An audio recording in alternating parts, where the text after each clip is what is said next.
Siempre me impresionó el conocimiento de la historia que tiene Florencia Canale y cómo esto lo convierte en una novela. En muchas novelas, no en una, en muchas. Otra cosa que me impresiona es cómo crear un puente con un público y convertirse, y no es una mala palabra, sino una buena palabra, en un bestseller. Cada novela que hace tiene un éxito importante. Y esto no es poco, y además es muy necesario para la literatura argentina. Bueno, Florencia, ¿cómo va? Hola, ¿cómo estás? Bien. Muy bien, gracias. La historia es tu pasión. Sí, la historia y la pasión te diría que son mis dos obsesiones. Sí, una obsesión. Tal vez porque intento buscar pistas para entenderme, para entendernos, para entender el presente. Es algo que me gusta. Por supuesto me encanta escribir, pero te diría que igual o más me gusta el momento de la investigación y de la búsqueda. O sea, primero investigas, pienso en Juan Manuel de Rosas, que escribiste 3 novelas. Sí, ¿no? Por supuesto. Nombremos las 3 novelas para que... Pasión y traición, lujuria y poder y la hora del destierro. Es una trilogía de Juan Manuel de Rosas, porque es un nombre tan enorme que era difícil condensar todo para mí en una novela, en un solo libro. Y ahí leíste mucho sobre el tema. Por supuesto leí, y además de un señor que ha sido tan escrito por un lado y por el otro, ¿no? Entonces eso es, me parece, lo que un novelista histórico debe hacer a la hora de escribir. Había una novela, una biografía fanáticamente a favor de Manuel Gálvez. Por supuesto, la leí. Que los debe 3 estar, tomos. No se consigue. No, yo tengo los libracos así gordos, claro, de tapa bordó. Exactamente, de tapa bordó. Tal cual.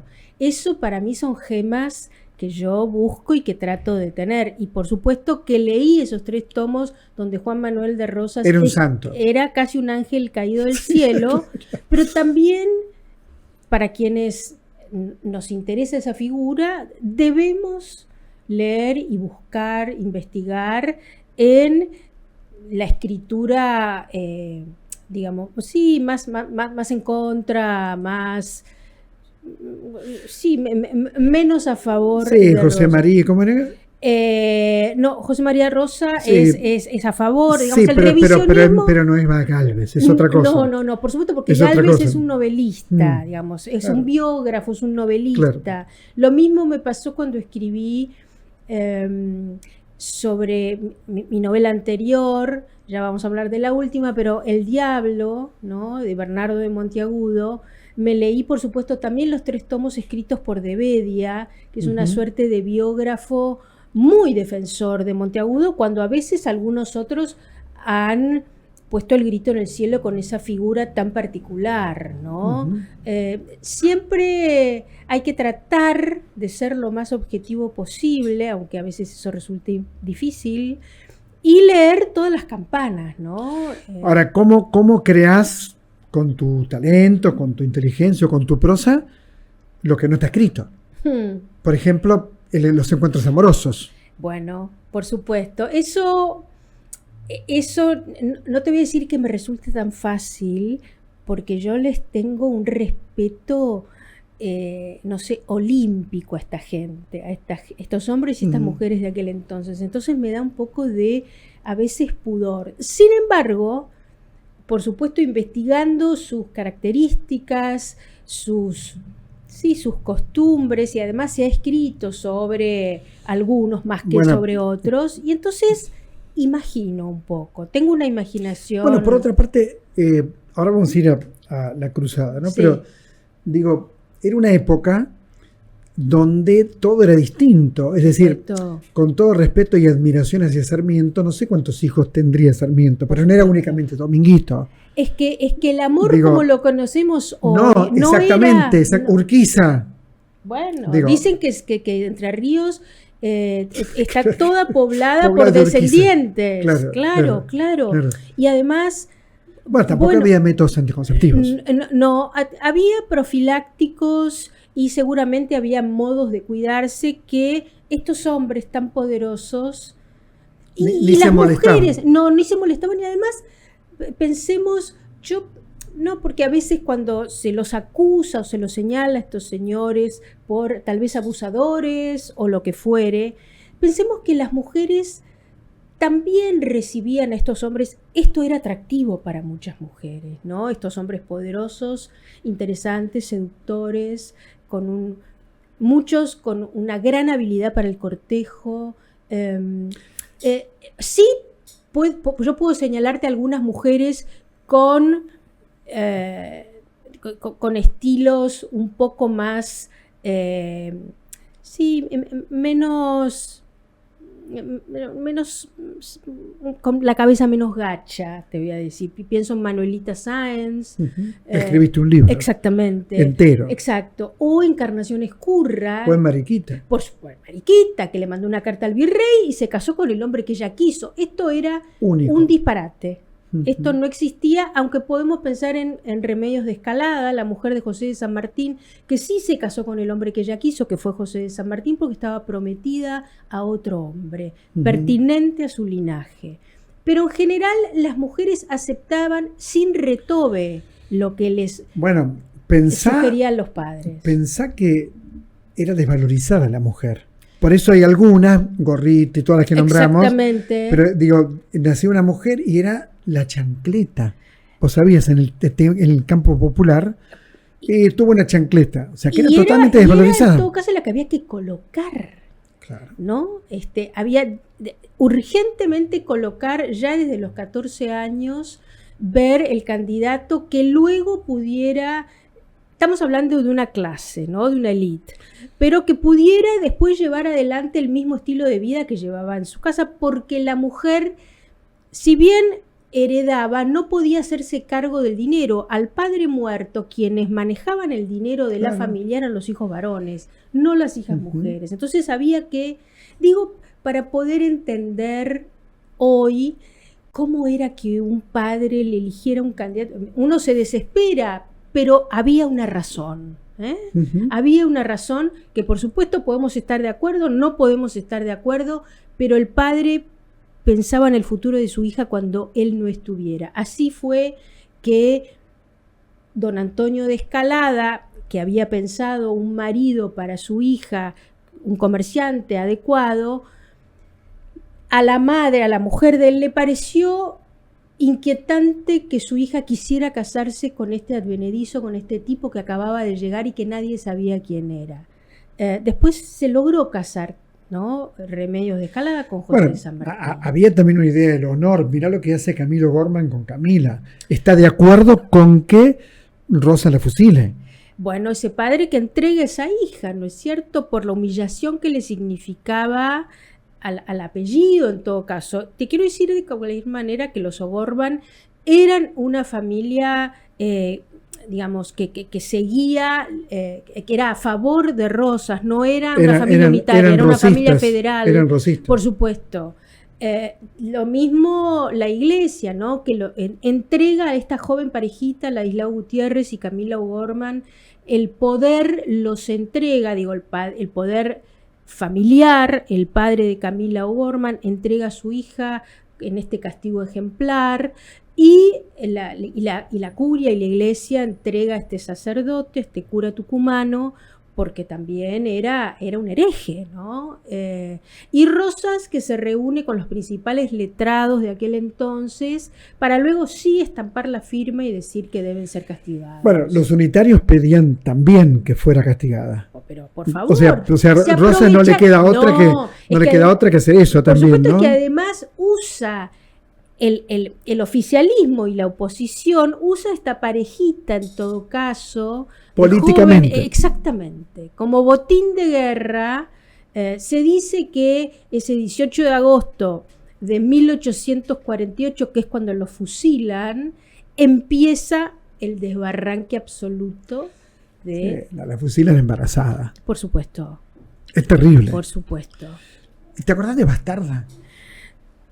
Esa mujer tan particular, ¿no? Manuelita Sáenz, esta ecuatoriana, que de cualquier... sí, bastarda, porque era una hija ilegítima de Simón Sáenz y doña Joaquina de Aispuru, la madre, que muere a poco de dar a luz, y que es realmente una mujer diferente. Y a mí me gusta decir no que es la amante de Simón Bolívar, sino que Simón Bolívar es el amante de ella, porque ella era ya alguien antes de conocerlo.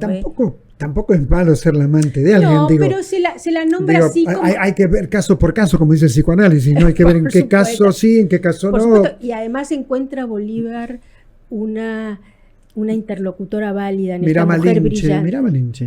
Pero por supuesto es que además Bolívar realmente confía intelectualmente y políticamente en esta mujer que ya estaba haciendo de las suyas. En las cartas habla maravillas. Las cartas son impresionantes. Son un tratado erótico, político y de poder. Exactamente. Pocas veces encontrado, ¿no? Recomiendo a algunos caballeros que quieran mandar cartas a sus cortejadas que copien algunas, porque son de una calidad. Son de otra época. Por supuesto. Hoy una carta así es distinta. Sí, hoy es un mail, no sé, un WhatsApp, desconozco, pero son cartas de gente muy está apasionado. Y además de un hombre y una mujer de la ilustración, ¿no? Gente con mucha preparación, mucha instrucción y mucho fuego, ¿no? Son realmente dos ejemplares dignos del siglo XIX. Bueno, y esto es muy fuerte, ¿no? La cruzada y Catalina de Erauso, ¿no? De Erauso, sí. Porque estaba siempre disfrazada de alférez, de hombre. Estaba disfrazada de hombre y ahí yo me mudo en tiempo y espacio porque me voy a fines del siglo XVI. Se escapa del convento. Se escapa del convento. Estamos hablando de San Sebastián, del País Vasco en España y otra geografía, otro mundo, ¿no es cierto? La tía era muy fuerte, ¿no? La tía era la principal, la superiora del convento, claro. Pero bueno, esta muchachita que por supuesto es internada en el convento a los 4 años, como solía suceder en las familias nobles. Ella es hija de un hidalgo caballero y de una mujer importante de la sociedad vasca y vizcaína, y en definitiva pasan los años y ella, Catalina, va entendiendo que ese no será su destino, que no quiere terminar sus días allí. Sus hermanas sí estaban en el convento, las familias, como te decía, las hijas mujeres iban al convento, salvo una que era la que se casaba, y los varones eran entregados para honrar al rey, ¿no? Para ser soldados. Catalina no quiere cumplir este designio familiar o este designio, ¿no? De aquel entonces, y un día decide escaparse. Y no te olvides que escaparse de un convento en aquel entonces, estamos hablando de los primeros años del 1600, era un peligro mortal. Sobre todo la Inquisición estaba bien erguida en aquel entonces, bien erguida y persiguiendo denodadamente al norte de España y al sur de Francia. A medida que yo fui investigando y que fui, por supuesto, investigando más sobre la historia de España, estamos hablando a fines, ¿no? del siglo XVI, reinaba Felipe II, el emperador de emperadores de España, un hombre muy católico y con el brazo armado que era la Inquisición. Por supuesto que el norte de España, hablamos hoy de Galicia, del País Vasco, era el último bastión pagano, con las mujeres dominando. Estoy exagerando un poquito, pero era un matriarcado, esto que yo no sabía y que me pareció muy interesante.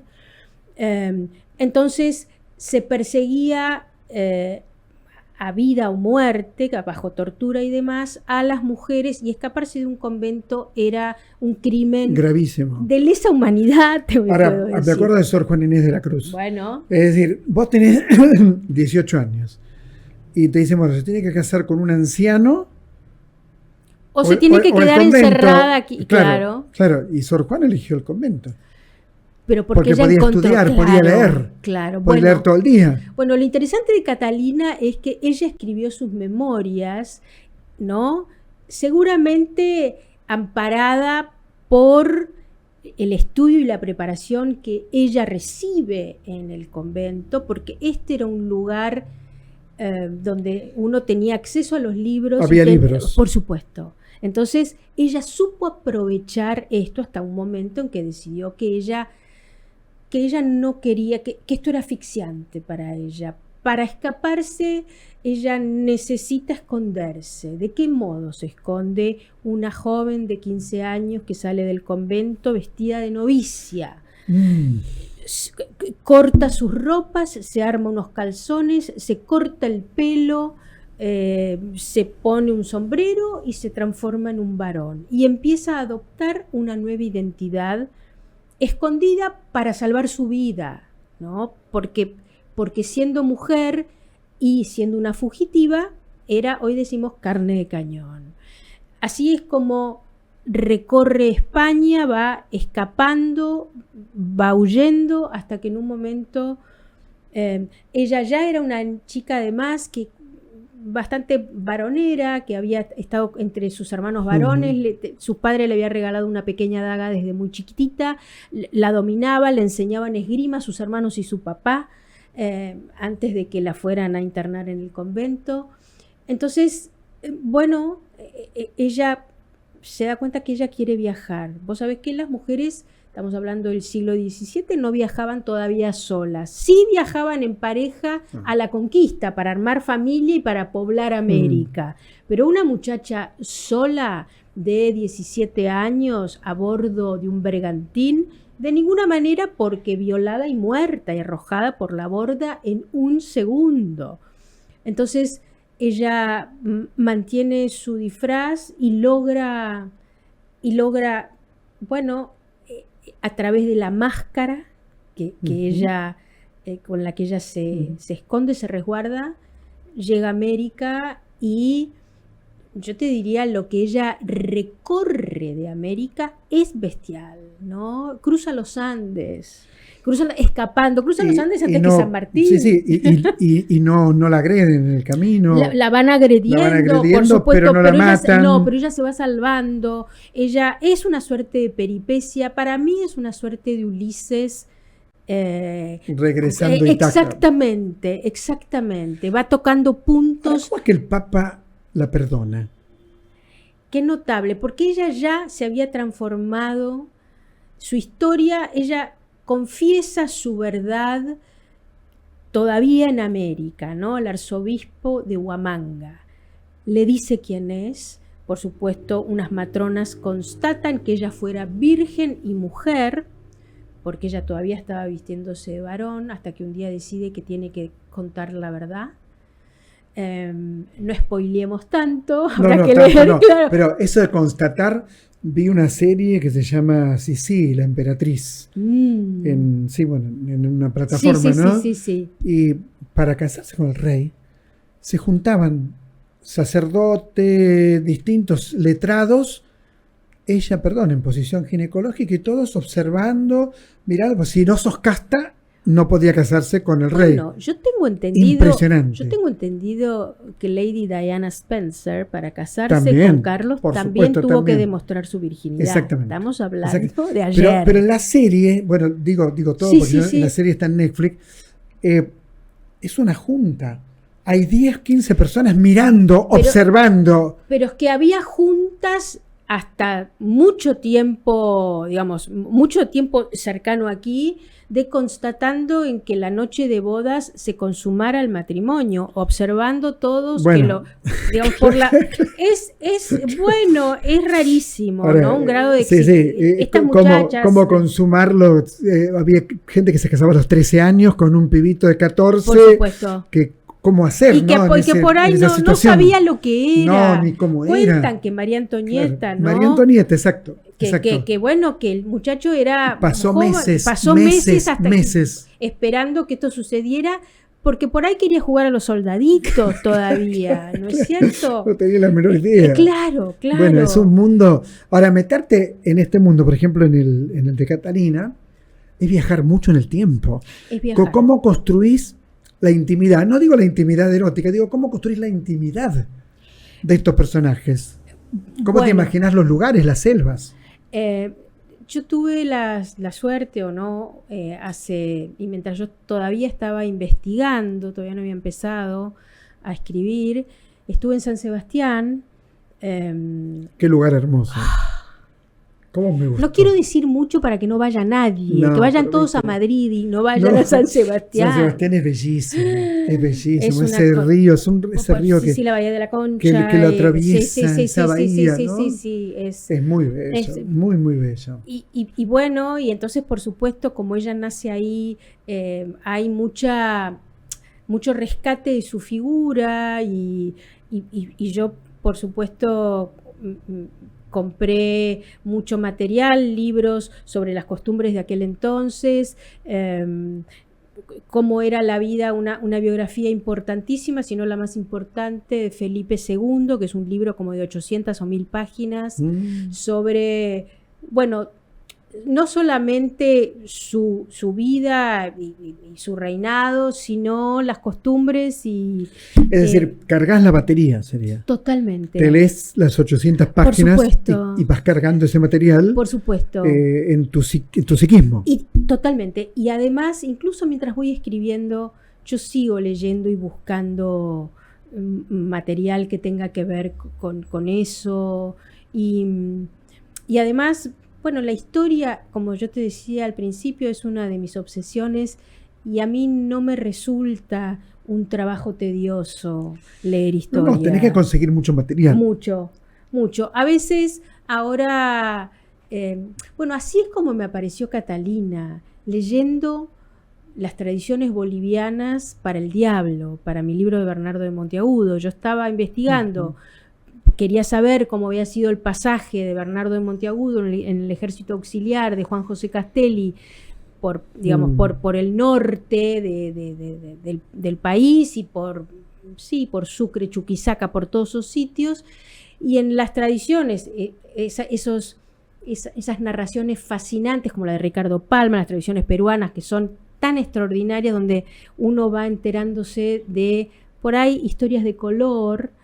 Me aparece, yo buscándolo a Bernardo de Monteagudo, encuentro en las tradiciones bolivianas algunos capítulos o entradas sobre Monteagudo.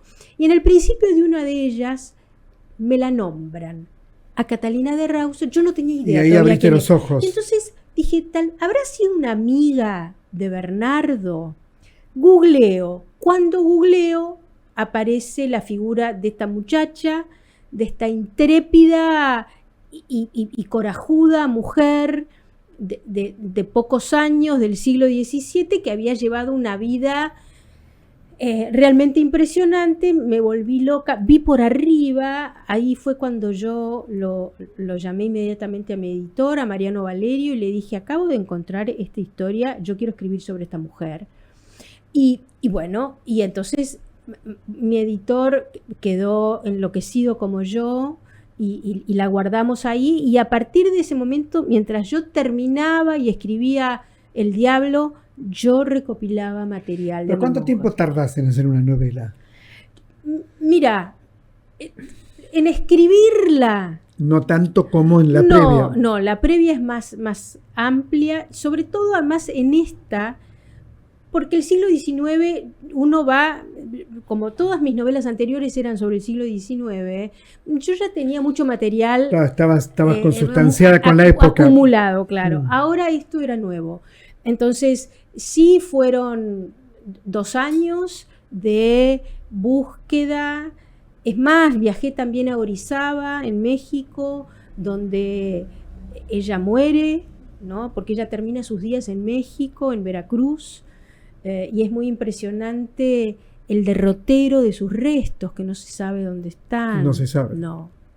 No, porque fue una mujer famosa en un momento. Fue como una star. Una star, total, que todo el mundo hablaba y después escribía. Exactamente, porque era bastante particular todo lo que había pasado con ella, ¿no? Ludópata, mató gente, fue a la guerra, recibió heridas mortales, pero sobrevivió, escribió sus memorias. ¿Y por qué pensás que tenés tanto éxito de ventas? Ay, ¿Qué es lo que vos pensás?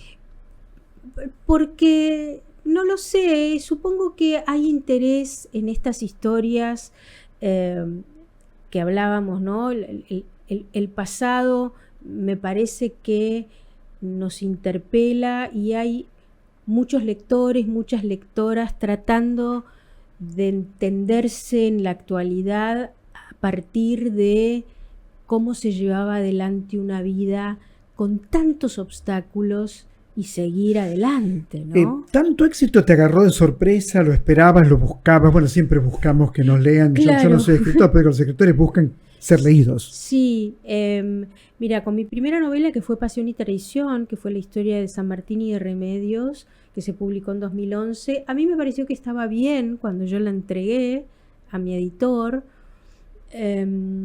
y pensé que era una linda... No imaginé que iba a armarse esto, digamos, Ahora, esta cadena. Ahí tenés un tema de época que te lo planteo de manera ridícula, para que se entienda. San Martín iría preso hoy. Claro. 14 años creo que tenía. 14 años. 14 años es una niña. Ella tenía 14 años. ¿Cómo haces para casarte a los 14 años? Hoy no. Sin embargo, en aquel entonces esto era una práctica habitual. Claro, digamos. 13, 14 años. Claro, porque no había adolescencia, Y probablemente te mueras muy joven. Exactamente. Ella se murió a los 20 y pico. Terrible. Sí. De tisis, de tuberculosis. O sea que vivió poco. Pero él tenía 36. Pero él tenía, ella 14, él 34, se llevaban 20 años. Pero como decimos, ¿no? La adolescencia no existía. Pensaba, ayer terminé una serie que se llama Adolescencia, no sé si la viste, te la recomiendo, una serie inglesa sobre un niño de 13 años acusado de asesinato. Y todo lo que esto implica, ¿no? En fin, la adolescencia no existía. Vos eras una niña, un niño a los 12 y te preparabas para los 14. Si eras niña, mujer, casarte, y si eras varón, ir a la guerra, ¿no? San Martín mató gente a los 15 años en campo de batalla.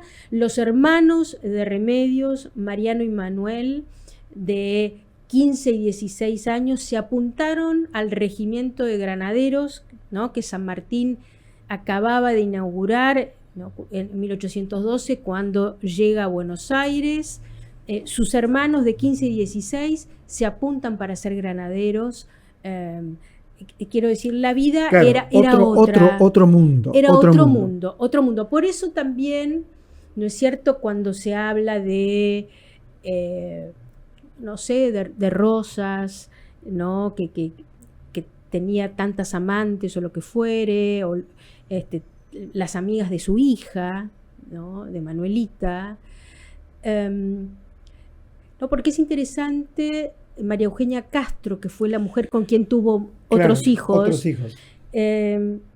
Después de muchos años de ella muerta y los hijos que había tenido con Rosas ya mayores, se le hace una entrevista para la revista Panorama, creo, en los 60, a una de las hijas, y le preguntan por esto. Y entonces esta ya señora muy mayor cuenta que su madre, María Eugenia Castro, había dicho que tal vez en algún momento hubiera sido tomada por la fuerza. Sin embargo, esto no era algo plausible de denuncia, y además, sobre todo, porque María Eugenia Castro había sido adoptada, entre comillas, a los 13 años por la familia Rosas. Entonces, Yo no quiero relativizar de ninguna manera una violación. Pero no lo podés sacar de época. Por supuesto. No podés. Por supuesto. No podés, claro. Sería muy injusto de mi parte, y además sobre una muchacha en ese momento que para ella Rosas había sido muy maltratada en la casa donde había estado trabajando antes. Rosas le ofrece un hogar, incluso Encarnación, todavía viva, también le enseña a leer y escribir. Después Encarnación muere y después Rosas la toma como amante, ¿no es cierto? Por supuesto que me parece deleznable. La tenía en un catre detrás de un biombo. Todo el mundo sabía que era su mujer, pero la tenía. Sin embargo, él la había salvado de la muerte. Es muy interesante. Es mucho más complejo de lo que parece. Exactamente. Por supuesto. ¿Y ahora? Descanso, escritura. Bueno, viste que no puedo descansar mucho porque me siento mal en el descanso. Me da una culpa, no sé, de estar. Entonces ya empiezo a investigar y a pensar con lo que seguiré, y ya empiezo a planear búsquedas concretas de visitas. Seguramente será otra mujer y otra mujer también de un pasado muy pasado. ¿Quién? No voy a decirte. Después a vos te puedo decir en secreto. Pero estás en eso. Pero estoy en eso, por supuesto. Y por supuesto con la cruzada. La cruzada todavía me tiene cooptada. Estoy acompañando su peripecia, vamos un poco de la mano, tratando... En distintos países, por ¿no? supuesto, sí, saldrá en España, en México, saldrá en otros países, en Planeta, o sea que estoy muy, muy feliz y muy conmovida por la decisión, como una mujer se hubiera atrevido a tanto. ¿No? Yo no sé si me hubiera atrevido. No sabemos. No sabemos. Florencia Canales, muchas gracias. Un placer conversar con vos. ¿Sí? A leerla, como siempre digo, tenés que leerla. Hay que leer los libros. Una entrevista es una entrevista, pero leer un texto es otra cosa. Es meterte en un mundo, disfrutar de ese mundo, aprender en ese mundo, y ese mundo te queda en algún lugar del cuerpo, en algún lugar de tu psiquismo. Allí está ese mundo y te acompaña. Nos reencontramos en unos días, por supuesto, para hacer entrevistas 2.5.